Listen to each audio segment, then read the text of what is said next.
Olá, meu nome é Ney Herman. Muito obrigado por permitir que eu entre em sua casa neste momento. Está começando mais uma edição do programa Lente Aberta aqui na TVE, a TV educativa dos Campos Gerais. Hoje nós vamos falar sobre dois assuntos. O primeiro deles, a Capela São Paulo Apóstolo, da Ordem dos Arautos do Evangelho. E o segundo, eleições na UEPG, com o professor Marcelo Engel Bronowski, um dos candidatos a reitor, no próximo dia 17 de maio. Voltamos em instantes.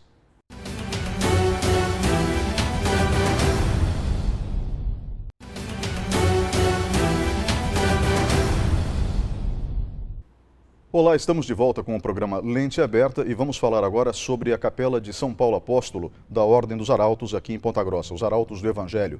Comigo no estúdio está o padre Paulo Sérgio Martins, que pertence à Ordem. Padre, antes de falarmos da capela, eu gostaria que o senhor nos contasse um pouquinho a história dos Arautos do Evangelho. Quando surge a Ordem?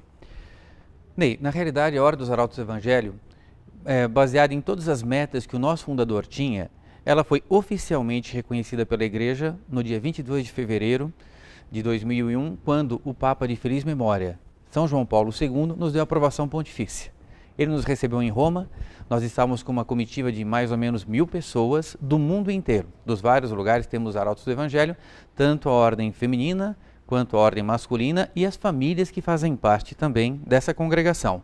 E assim foi um momento histórico para nós, quando naquela sala Paulo VI, ele pôde nos receber e aí foi ligado diretamente à igreja esse movimento dos Arautos do Evangelho.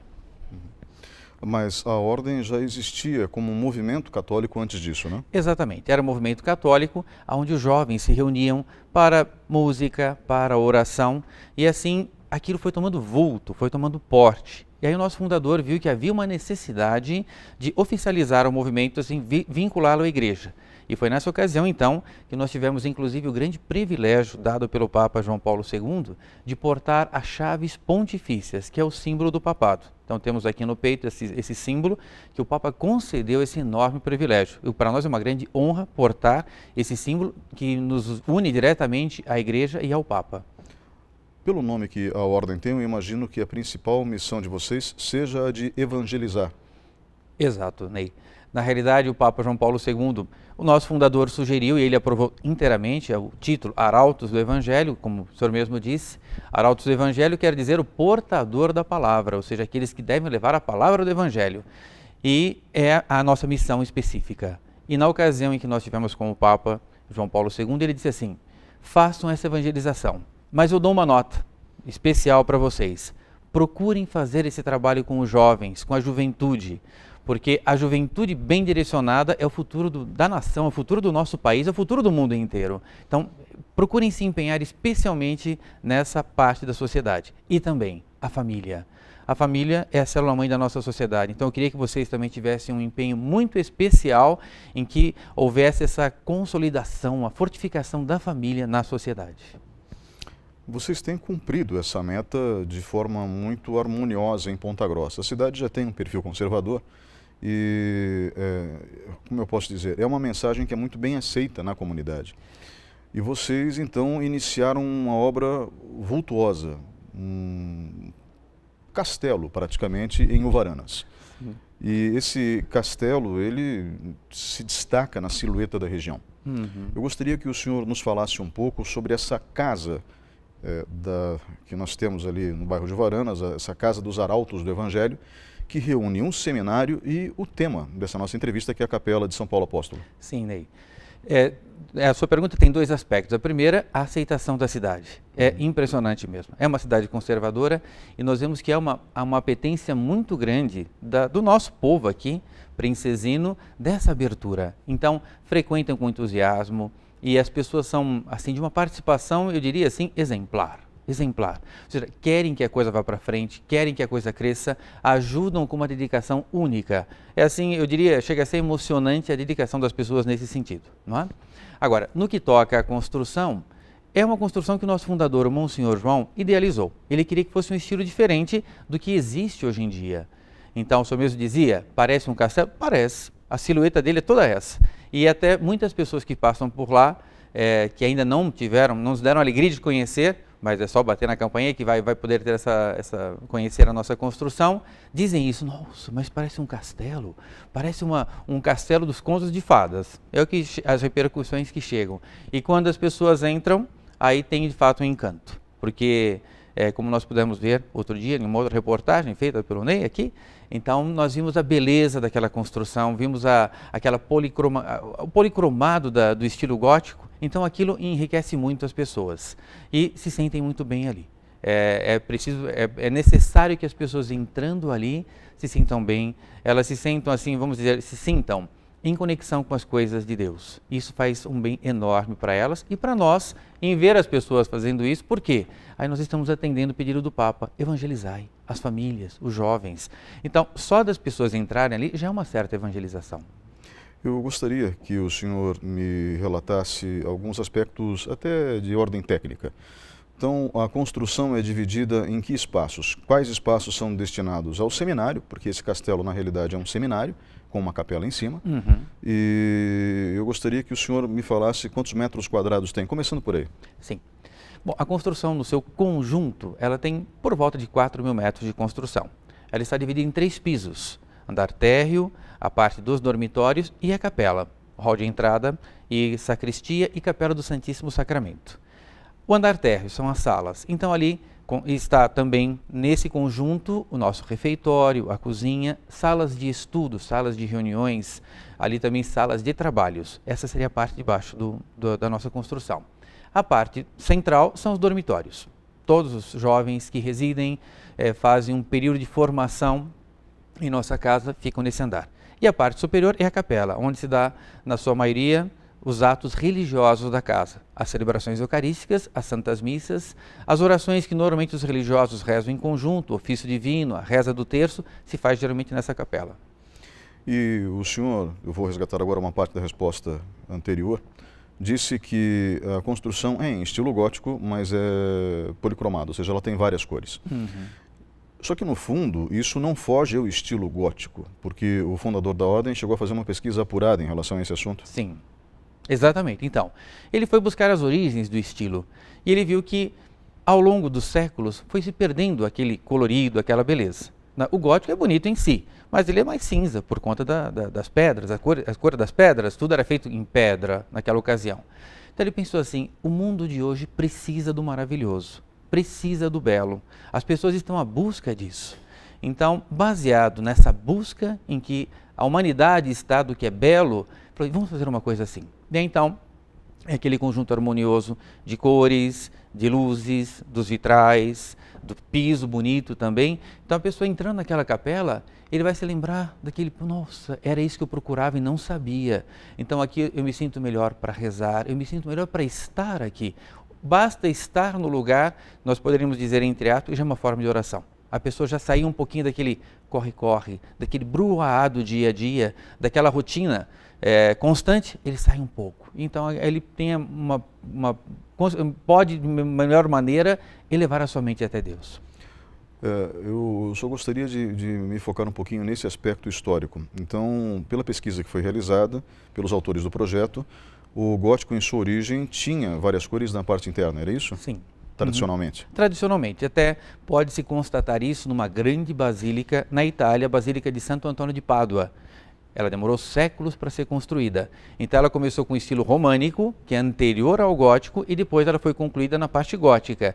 Então foi aí que, passando do românico para o gótico, ainda conservam algumas capelas dessa Basílica de Santo Antônio de Pádua, em Pádua, na Itália, que aí foi possível constatar as pinturas do gótico. Aí que então, a partir daí, então é possível nós resgatarmos esse estilo com uma nota nova, porque tudo que é feito assim tem uma novidade. Então, tanto é que aquelas combinações de cores que nós vemos naquela capela tem algo de novo, porque também eram cores sóbrias. Ali não digo que não sejam sóbrias, mas são bonitas. São usando aquelas cores quentes, cores bonitas, que se fez aquele conjunto. Cores quentes, cores frias como o azul. A escolha por um conjunto de cores que seja mais tradicional, como verde, azul e vermelho, é porque são cores praticamente impossíveis de se errar? Exato, Ney. Vamos dizer assim, aquela combinação, pelo menos feita de uma forma assim de bom senso e um desejo de arte básico, vai ficar bonito. Não é? E como comentávamos, sempre o dourado ele realça, ele destaca.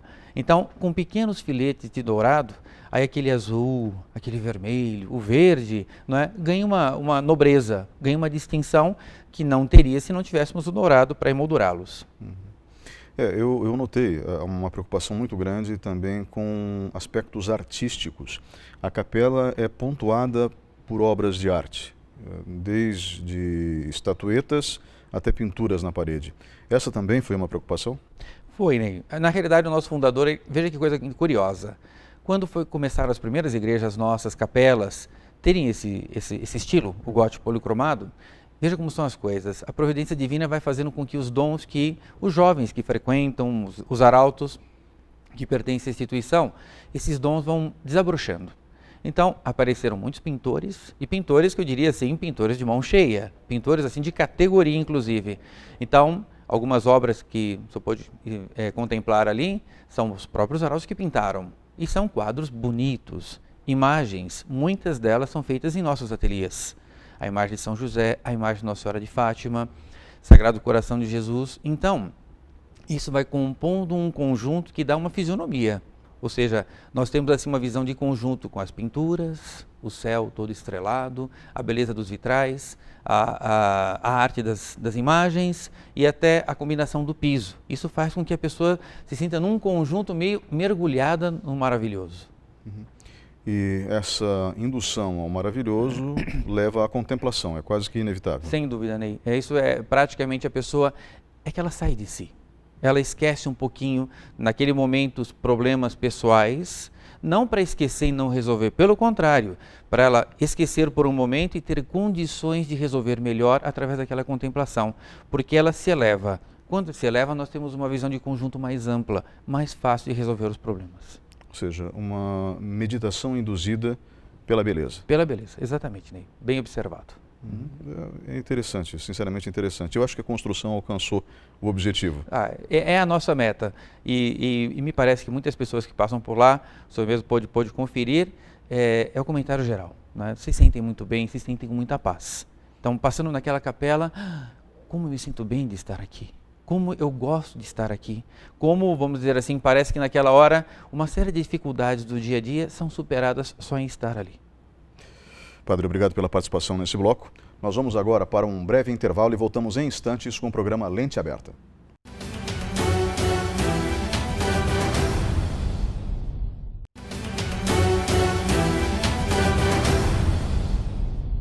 Estamos de volta com o programa Lente Aberta e o assunto ainda é a Capela de São Paulo Apóstolo, que faz parte do contexto da obra dos Arautos do Evangelho aqui em Ponta Grossa, o seminário dos Arautos do Evangelho aqui em Ponta Grossa, que lembra um castelo, o castelo do bairro de Varanas, na cidade. Eu gostaria que o padre Paulo Sérgio Martins, que é o nosso entrevistado da Ordem dos Arautos do Evangelho, continuasse nos contando alguns detalhes da construção.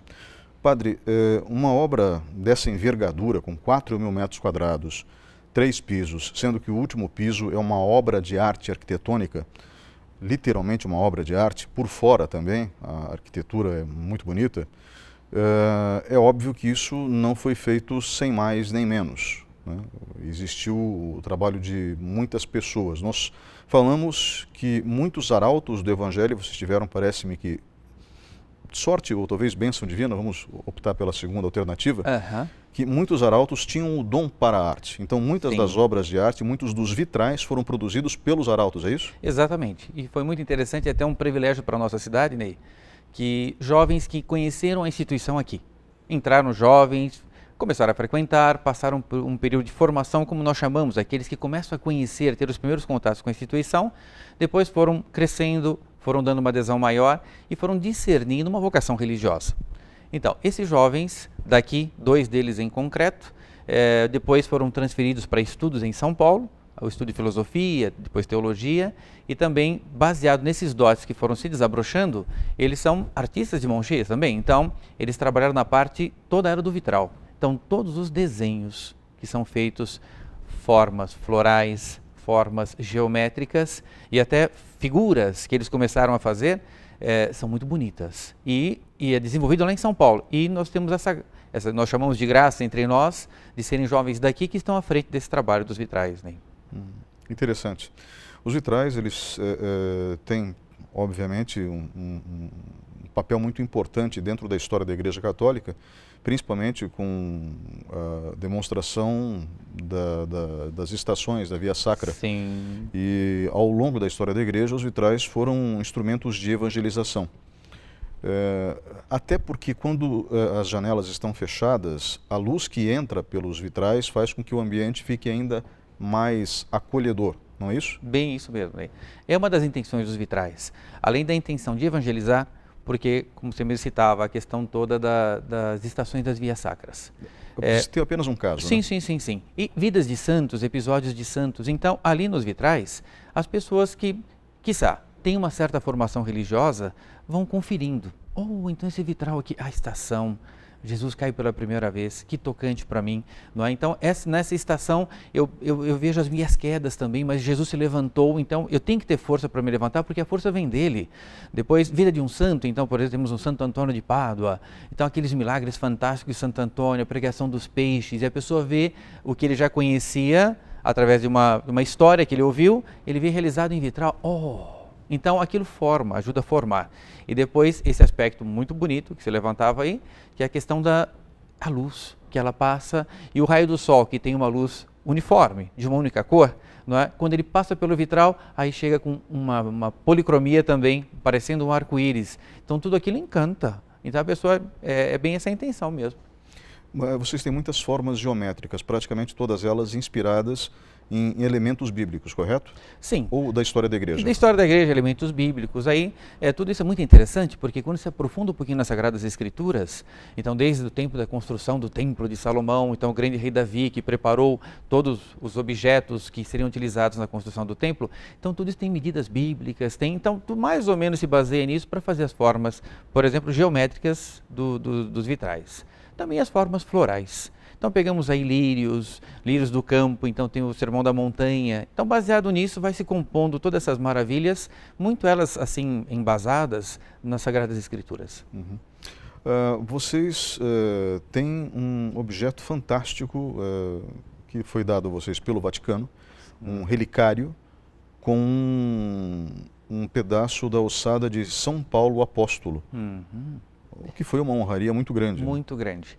Até por ocasião, quando nós tivemos a dedicação do altar, foi no dia 7 de dezembro do ano passado, 2017, onde nós tivemos a ilustre presença do nosso bispo diocesano Dom Sérgio, em que ele fez a dedicação do altar, bênção do ambão e a bênção da capela. Aí solenemente foi introduzida essa relíquia no altar. Então faz parte do cerimonial da dedicação de um altar, que como que dentro do altar sejam como que sepultadas as relíquias. Então, a relíquia principal, por ser o padroeiro da nossa capela, é São Paulo Apóstolo, um pedacinho do osso de São Paulo Apóstolo. E muitas pessoas que veem essa relíquia sentem um estremecimento, porque quando ouve falar das missões do grande São Paulo Apóstolo, evangelizando o mundo inteiro, vê que é um homem completamente fora de série. E de repente ele se depara com um pedacinho do corpo real desse santo, é de estremecer. Realmente foi surpreendente, eu fiquei, confesso, impressionado com aquilo. Fazia muito tempo que eu não via uma relíquia e eu fiquei impressionado. Padre, eu também gostaria de saber o seguinte: uma obra dessa envergadura custou uma pequena fortuna, se não uma média ou talvez grande fortuna. Falamos de uma imitação tropical de um castelo medieval. Não que seja uma imitação, vamos colocar assim, inspirado em. Sim. Né? E dentro desse cenário, o que a gente percebe é que existe sempre uma atenção com os detalhes, uma atenção com a missão de evangelizar que vocês têm. É óbvio que isso não sai barato. Mas, ao mesmo tempo, eu acredito que a ordem, ela só consiga fazer isso com a ajuda dos fiéis. Ou eu estou errado? Não, é perfeitamente bem observado, inteiramente correto, Ney, porque é uma condição que eu diria sine qua non para a construção daquele monumento, digamos assim, dessa construção. Porque, o senhor tem toda a razão, os meios são uma taxa muito alta, um valor muito elevado de gastos que nós tivemos. Mas é preciso dizer, de um lado, a nossa comunidade princesina ela colabora de uma maneira muito dedicada, e eu diria até de uma maneira despretensiosa, porque tanto no que toca a doações materiais, depois doação mão de obra, as pessoas que querem ajudar, é impressionante. E eu posso dizer, por exemplo, 80% do material, nós chamamos o material rústico, até chegar no cinza da construção, 80% desse material foi doação aqui da nossa cidade. Então são pessoas que têm olarias de tijolos, então tem também toda uma série de olarias naquela região de Prudentópolis, então são pessoas de uma generosidade sem igual, doaram pelo menos 80% dos tijolos. Areia da mesma forma, pedras, cimento, então tudo isso fez com que a construção fosse rápida na sua elevação. Depois a parte do acabamento, que é sempre o mais dispendioso, aí nós tivemos que atravessar um pouquinho as fronteiras do nosso estado para que fôssemos em outros estados pedir doações ou tentar abaixar o custo ao máximo de pedras, por exemplo. Então foram muitas pedras que vieram do Espírito Santo. Todas as pedras, né, que foram utilizadas ali são do Brasil. É muito significativo isso também, porque são a próprio fruto da nossa terra é que orna esses templos sagrados para Deus. Então, é uma maneira de restituir a Deus essas belezas. E depois, pessoas da nossa sociedade, famílias que participam, pais dos jovens que frequentam, que residem ali, também oferecem de uma maneira muito generosa o tempo também do trabalho deles, da confecção das peças que são usadas nas decorações da capela. Mesmo no que toca à própria limpeza da capela, as famílias se revezam, cada semana vem um grupo de famílias para nos ajudar nessa parte também. Então, nesse sentido, literalmente, de tirar o chapéu e prestar uma reverência a essa colaboração da nossa sociedade na construção de nossa capela. Bom, conversávamos há algum tempo atrás, numa reportagem que eu fiz pelo Departamento de Jornalismo da TV Educativa, para o Jornal da Educativa, e o senhor falava que até as fechaduras foram doadas por um grande fabricante, né? Foi, exatamente. Então, todas as fechaduras utilizadas em nossa casa foram doadas pela Pado. Então, ela é do norte do Paraná, Cambé.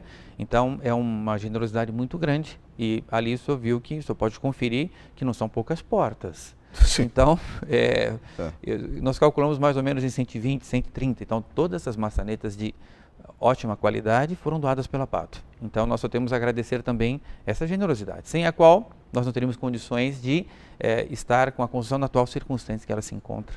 E assim foram com diversas empresas, com diversas pessoas físicas. O senhor falou que chega ao número de milhares ao longo desses... Quantos anos a construção foi Desde iniciada? as suas primeiras fundações, as perfurações, sondagem de terreno, etc., faz mais ou menos uns 10 anos em que ela está sendo construída, né? O senhor acredita que nesse ano ela seja concluída? É a nossa meta. Eu sei que contando com a generosidade do nosso povo, é certo que vai ser. Agora nós pedimos também o discernimento a Deus de ter uma boa administração para que nós possamos concluir essa obra até o final do ano. Eu espero que vocês consigam e espero que realmente a economia ajude para que as pessoas possam doar aquilo que elas gostariam de doar. Sim, né? Exatamente. É bem observado também, porque muitas pessoas nós sabemos que gostariam de doar muito, mas obviamente às vezes a situação não permite. Mas é certo que já contamos também, obviamente, com as orações de todos para que isso possa se realizar. E por quê? Porque nós queremos também oferecer à nossa cidade, Ney, que a nossa capela possa ser muito visitada, muito frequentada, etc., considerando que aquela maravilha não é só para nós, aquela maravilha é para todos. Então é isso que nós queremos assim proporcionar à nossa cidade. Em relação à parte externa, vocês estão concluindo a escadaria, que dá acesso direto à capela, Exatamente. sem passar por dentro do seminário. Sim. Uhum. E também vocês estão concluindo as torres externas, né? Exato, Ney.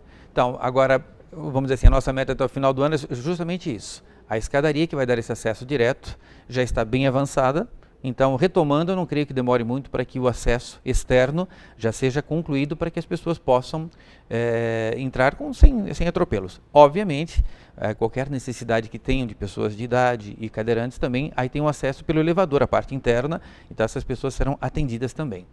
Também temos as duas torres, 3 torres. A torre gêmea maior, que já está, toda ela já foi feita por uma estrutura de concreto, então não falta muito para terminar, e as 2 torres menores, aonde serão inseridos sinos, que já foram fundidos para que ele possa também anunciar, a missa vai começar. E esses sinos têm frases em latim de São Paulo Apóstolo? Todas elas. Considerando o padroeiro da nossa capela, o nosso fundador, Monsenhor João, achou por bem que as frases que tivessem no sino fossem frases dele, que não faltam. Frases bonitas, frases significativas e frases que tocam o fundo dos nossos corações para também despertar o nosso desejo de evangelizar. Acho que uma das mais bonitas da Bíblia, com todo respeito às outras frases que são importantíssimas, é óbvio, ainda que eu falasse a língua dos homens e falasse a língua dos anjos, sem amor eu nada seria. É bem isso mesmo. Aí você vê que é um grande homem, São Paulo, Ney. E uma das frases também que estão colocadas no sino, ele dizia, porque mesmo com toda essa disposição que ele tinha, ainda ele pensava assim, ai de mim se não evangelizar. Então também é um convite, vamos procurar evangelizar a nossa sociedade. Só para finalizarmos, não falando da construção, eu desejo realmente boa sorte nesse aspecto, quantos jovens fazem parte do seminário? Então, que já residem em nossa casa fazendo esse período de formação, são 25 jovens. E nós temos vários outros jovens daqui, Ney, que estão já estudando nos seminários em São Paulo, filosofia e teologia. São por volta mais ou menos de uns 15, 16 jovens que saíram aqui de nossa terra para já estudar em São Paulo. Bem, que a missão de vocês, que é evangelizar, seja cada vez mais bem sucedida. Amém. Muito obrigado pela sua presença hoje aqui, Padre Paulo Sérgio Martins, da Ordem dos Arautos do Evangelho. Não tenha dúvida que é com muita alegria que estamos aqui no seu programa e sempre que precisarem as portas estão inteiramente abertas, Ney. Nós voltamos em instantes com o programa Lente Aberta. Fique com a gente.